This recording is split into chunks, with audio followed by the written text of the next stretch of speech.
The chapter continues with what we often call the golden rule. Do to others what you would have them do to you. So this sums up the laws and the prophets.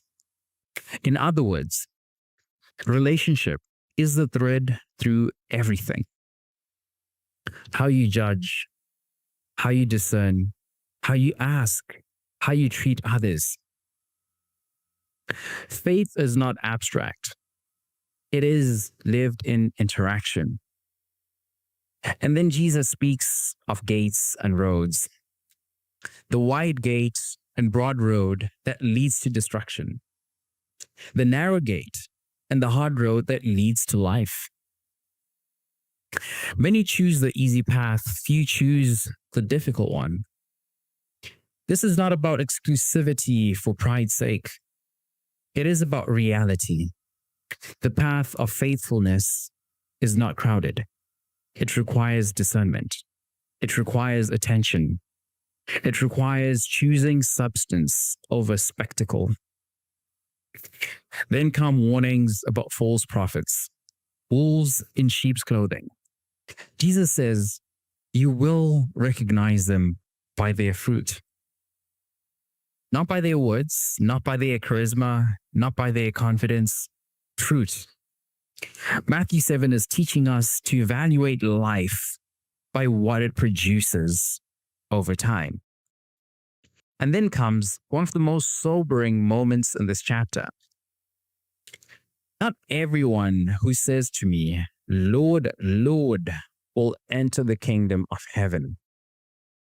Words are not enough. Activity is not enough. Even impressive spiritual acts are not enough. Relationship is not proven by volume. It is proven by obedience. And finally, the chapter closes with an image that brings everything together. Two builders. Both hear the words of Jesus. One puts them into practice, one does not. The rain comes, the streams rise, the winds blow. The difference is not the storm. The difference is the foundation. The house built on rock stands. The house built on sand falls. Matthew 7 is not just about asking. It is about alignment. Ask, seek, knock. But do so from a heart that has examined itself, from a life that practices what it hears, from a posture that trusts the goodness of the Father. Ask without pretending you are self-sufficient. Seek without assuming you already know the way. Knock without demanding that the door open on your timetable. Because the invitation of this chapter is deeper than getting what you want. It is building on what lasts. When you ask, you acknowledge dependence. When you seek, you engage your desire. When you knock, you persist in hope. And when you build on the words of Christ, when you do not merely hear them, but live them, you anchor your life in something that can withstand the storm. Matthew 7 ends with people astonished at his teaching because he taught as one who had authority. For authority does not shout, it stands.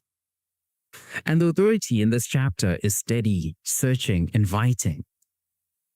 Today, as we step into ask, seek, knock, remember this, you're not begging a reluctant God. You are approaching a Father. You are not wandering without direction. You're seeking the one who already sees you. You're not knocking on an empty door. You are knocking on a door that leads to life. So ask with humility, seek with sincerity, knock with endurance, and build your life not on emotion, not on reaction, but on the rock that does not move.